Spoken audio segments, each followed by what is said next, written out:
Bonjour à tous, bonjour à toutes, culturistes de force, d'ici, de partout et d'ailleurs, c'est encore moi, votre humble serviteur, BCL. Ça fait un moment que je n'ai pas pu être avec vous parce que j'ai travaillé sur l'achèvement de cette petite œuvre. Euh, c'est mon livre, je ne sais pas si vous pouvez lire, il est écrit Existence, force et mort à travers le regard d'un petit bantou. Donc c'est ma première petite œuvre, enfin, 40 mois après j'ai pu finir. Et il y a certaines personnes qui ont déjà le livre avec eux et avec elles. Et l'une d'entre elles m'a fait un message dans lequel elle me dit, elle ne comprend pas pourquoi j'utilise tout le temps le terme céleste, céleste. Je crois qu'elle aimerait que j'utilise le terme terrestre, comme dans l'audio que vous allez entendre tout de suite. Une question qui me dérange. J'espère que tu pourras répondre même plus tard si tu n'es pas à mesure de répondre maintenant. J'ai lu dans ce chapitre un endroit où, 2 ou 3 fois, je crois, tu as dit. C'est ça, j'avais écrit. Tu parles de l'espace céleste où l'homme a été implanté. Alors moi, je me demande, l'espace céleste ou l'espace terrestre? Mais après, c'est répété 2, 3 fois. Du coup, je me dis donc c'est vraiment céleste que tu voulais écrire, mais je comprends pas. Céleste comment? Au ciel ou comment? Donc, je veux juste comprendre ce mot-là. Pourquoi le choix de ce mot? Je sais pas. Donc, avant de discuter de ce sujet, je vais d'abord lire une partie du texte dans lequel j'utilise le terme céleste. Et puis après, je vais essayer, comme mon amie, c'est une fille qui prie beaucoup, une chrétienne, je vais essayer d'utiliser des versets de la Bible pour qu'elle puisse me comprendre. Et que pour que toutes les autres personnes qui vont se poser la question de savoir pourquoi j'utilise le terme céleste et pas forcément terrestre, qu'ils puissent comprendre pourquoi et comment il faut aborder la question. Donc, voici le texte en question. Je vais commencer à partir de la page 130, n'est-ce pas, jusque quelque part vers la page 132. Donc, je dirais troisième paragraphe. J'ai dit sans équilibre, les choses se détériorent et dans l'excès, elles ne sont pas à l'abri de la destruction. Oui, la vie et le monde m'ont fait voir des choses qui m'ont permis de comprendre que, dans ce monde, l'excès abîme toujours les choses. Ici, en fonction de si l'excès fait ou ne fait pas partie de leur pratique, les êtres vivants pourront détruire ou protéger ce qu'il y a de bon pour leur vie. En effet, si une terre est fertile, elle nourrira des troupeaux dont le nombre n'est pas excédant à ce qu'elle peut offrir comme produit. Oui, peu importe la fertilité d'une terre, elle aura toujours un nombre maximal de bouches qu'elle sera capable de nourrir. De même, peu importe la pureté de l'eau que produit une source, si le nombre d'êtres qui en dépend devient beaucoup trop nombreux, beaucoup trop grand, dirais-je, cela ne pourra plus servir correctement. Dans ce monde, les exemples de ce genre sont nombreux et tous, en général, ne feront que nous rappeler l'importance que l'ordre et l'équilibre ont dans les processus de survie. Oui, dans cette réalité, le désordre, l'excès d'abondance et la négligence, pardon, je disais donc, dans cette réalité, le désordre, l'excès d'abondance et la négligence feront toujours que l'homme devienne un destructeur de l'équilibre vital dont la survie du vivant dépend. Ici, les peuples de l'humanité ne seront dignes de leur monde que lorsque, d'une part, ils auront un profond amour pour l'équilibre et le bon ordre, et que d'autre part, ils pratiqueront cet amour avec passion et discipline. Ici, en effet, c'est selon la nature d'âme la plus répandue au sein d'un peuple que ce dernier sera soit une bénédiction, soit une malédiction pour le monde au sein duquel il évolue. Ainsi, lorsqu'ils seront habités et animés par des âmes qui aiment le fait de vivre de manière harmonieuse, équilibrée, logique et juste, les hommes se comporteront généralement comme des gardiens et des créateurs de ce qui est bon pour la vie. Je crois fondamentalement que pour son bien-être, il est quelque part important que l'être humain sache que pour activer le gardien qui sommeille en lui, il doit au préalable se rendre compte du fait que dans sa manière de fonctionner, la création semble être régie par des principes très puissants et établis pour que, selon leur aptitude, les êtres vivants puissent faire corps avec la nature des éléments qui se trouvent dans les milieux où ils évoluent. Ici, je reviendrai sur le fait selon lequel l'homme a été placé dans la catégorie des meilleures créatures qui puissent être, car, à bien des égards, on se rendra compte du fait qu'il a reçu un corps existentiel intime dont la nature se fond plutôt bien dans l'espace céleste où il a été placé. Je répète, ici, je reviendrai sur le fait selon lequel l'homme a été placé dans la catégorie des meilleures créatures qui puissent être, car, à bien des égards, on se rendra compte du fait qu'il a reçu un corps existentiel intime et dont la nature se fond plutôt bien dans l'espace céleste où il a été placé. Je continue. Oui, l'être humain est chanceux car il a reçu des facultés qui lui confèrent la capacité d'observer les choses, de comprendre leur essence profonde et au besoin d'interagir avec elles. Ainsi, l'homme a été béni car il a été conçu pour avoir un corps fait de matériaux dont les caractéristiques s'adaptent bien à celles des conditions générales de l'espace céleste où il a été implanté et où la plupart des choses qui s'y trouvent peuvent servir à sa survie, son bien-être et son épanouissement. Je vais aller juste un peu plus loin. Je dis, oui, pour moi, l'homme a été béni parce qu'il a reçu des capacités qui font de lui un être capable d'observer, d'étudier, de comprendre et d'interagir avec les choses du monde où il a été placé. Son esprit, à titre d'exemple, possède carrément la capacité de découvrir la nature et la fonction des forces invisibles qui pilotent les mécanismes de la matière. Lorsqu'il est habité par la volonté qu'il faut, l'homme peut aller jusqu'au point de comprendre les mécanismes de la force qui caractérisent, animent ou lient les choses du monde où il évolue et, à cet effet, il peut découvrir le visage de l'intelligence qui agit partout, et ce, jusque dans les plus petites structures qui composent son organisme. En effet, même les plus petites structures qui composent son organisme, les cellules vivantes, savent observer, reconnaître et choisir les choses aux dépens de la nature de leur fonction particulière. Oui, les cellules qui composent la structure du corps humain connaissent la matière du monde qui les entoure et qui est entièrement conçue selon des principes qui régissent les mécanismes de la force avec intelligence ainsi qu'avec un sens profond de la bonne proportionnalité.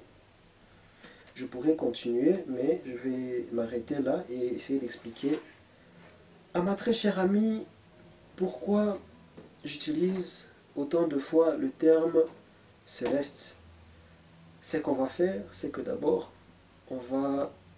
j'ai ciblé quelques versets bibliques grâce auxquels je vais essayer de mettre un peu plus de lumière dans pourquoi j'utilise le terme céleste. Parce que je crois que elle aurait préféré que j'utilise le terme terrestre.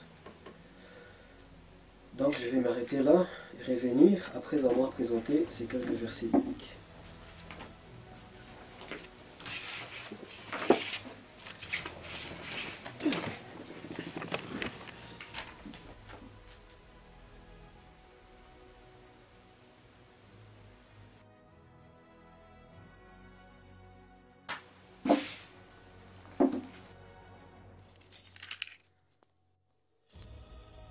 Alors, c'est que je vais exploiter comme verset biblique, là maintenant, c'est Matthieu 7, 21. Et pour commencer, Matthieu 6, 9 à 10. Merci. Donc, dans Matthieu, excusez-moi, je ne suis pas un grand religieux, mais vu que je dois parler à une chrétienne, je vais utiliser la Bible, livre que on lit tous. Donc, il est écrit, il ne suffira pas de me dire, Seigneur, Seigneur, pour entrer dans le royaume des cieux. Entrera celui qui fait la volonté de mon Père des cieux. Ça, c'est pour commencer. Et puis ensuite, dans Matthieu 6, 9 à 10, il est écrit, vous donc, priez ainsi, notre Père qui est dans les cieux, que ton nom soit sanctifié, que ton règne vienne, que ta volonté se fasse sur la terre comme au ciel. Alors, pourquoi est-ce que dans mon livre, je dis ici, je reviendrai sur le fait selon lequel l'homme a été placé dans la catégorie des meilleures créatures qui puissent exister, car à bien des égards, on se rendra compte du fait qu'il a reçu un corps existentiel intime. Dans la nature, se fond plutôt bien dans l'espace céleste où il a été placé. Oui, l'être humain est chanceux car il a reçu des facultés qui lui confèrent la capacité d'observer les choses, de comprendre leur essence profonde et au besoin d'interagir avec elles. Je vais d'abord commencer par souligner un mot, besoin d'interagir. Dans l'interaction, on voit l'action. Dans le besoin, on voit le désir. J'aimerais qu'on revienne sur Matthieu 7, 21 parce que j'ai pris des notes. Il ne suffira pas de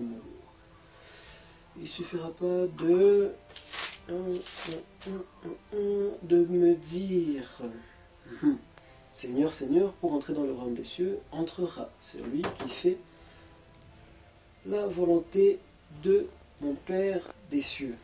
Faire et volonté. Dans mon livre, en tout cas, je lis directement la volonté au désir. Et le désir, c'est toujours ce qui, en quelque sorte, génère l'action, on va dire, parce qu'il faut d'abord avoir envie de faire quelque chose pour bien vouloir utiliser son corps pour faire cette chose. Donc il y a quelque part un lien direct, une connexion directe entre le désir, l'action, la volonté. Et j'irais même jusqu'à dire que ici on nous parle en quelque sorte du besoin de faire preuve d'une certaine nature comportementale. On dira de faire le bien. N'est-ce pas? Parce que quelque part on dit ne pas faire à son prochain ce qu'on n'aimerait pas qu'il nous soit fait. Quelque part on dit vivre selon la volonté de Dieu. C'est quoi la volonté de Dieu? La volonté de Dieu, c'est un appel à l'homme de vivre sur une voie juste. N'est-ce pas? C'est pourquoi quelque part, même dans mon livre, j'insiste énormément sur le fait selon lequel, sans la justice, l'homme ne peut pas s'élever au niveau existentiel les meilleurs conçus pour ceux de son genre. Je ne sais pas, je crois avoir utilisé ce genre de mots. Donc quand je dis il a reçu un corps existentiel intime dont la nature se fond plutôt bien dans l'espace céleste où il a été placé. C'est quoi le corps existentiel intime? selon les principes que j'utilise dans mon livre, selon l'idéologie que je partage avec ceux-là appelés à lire mes écrits. Le corps existentiel intime de l'homme, c'est une des parties qui font que l'homme soit ce qu'il est. Il y a ici sa conscience, son âme, son esprit et son corps, son corps organique. Alors quand on parle de... On dit, notre Père aux cieux, que ton règne vienne, que ta volonté soit faite, sur la terre comme aux cieux. Que ta volonté soit faite sur la terre comme aux cieux. Que l'ordre que tu nous imposes, l'ordre de la justice, soit pratiqué aussi bien dans ce qu'on fait mentalement que, on va dire physiquement, matériellement. Pourquoi je vois les choses dans ce sens-là? Parce que on dit qu'il est le maître de l'univers. On dit aussi que la Terre se trouve dans l'espace et que l'espace se trouve dans l'univers. Il est fort clair que, comme je dis souvent, il ne faut pas toujours prendre les mots dans leur premier sens. Il faut aller jusqu'à se demander qu'est-ce que les choses veulent dire en dessous de ce qu'elles présentent à la surface. Parce que sinon, on ne peut pas comprendre tout ce que les paroles qui veulent transmettre de la sagesse ont à dire. Par exemple, ici, quand on parle de la terre et du ciel, moi je pense que ce dont on veut parler, en parlant du ciel, c'est de la partie invisible. Parce que quelque part on dit de Dieu qu'il est un être invisible. Je vais essayer de retrouver un verset que je vais mettre à la fin de cette vidéo. Je suis sûr que je vais le retrouver. Je ne lis pas la Bible autant que certaines personnes, mais je lis quand même la Bible et je sais avoir déjà trouvé quelque part un endroit où on parle de Dieu comme étant un être invisible. Alors, qu'est-ce que l'homme a d'invisible? Quand on dit que ta volonté soit faite sur la terre comme aux cieux, pourquoi dans les cieux? Quand moi je parle de corps existentiel intime, quand je parle de corps existentiel intime, je parle aussi, comme je disais, de la conscience, de l'âme, de l'esprit. Ce sont les parties invisibles de l'homme.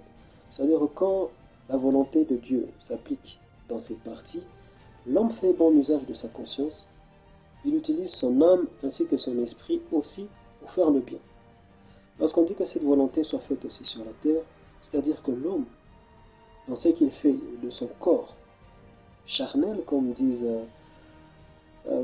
les gens qui manient mieux la langue française que moi,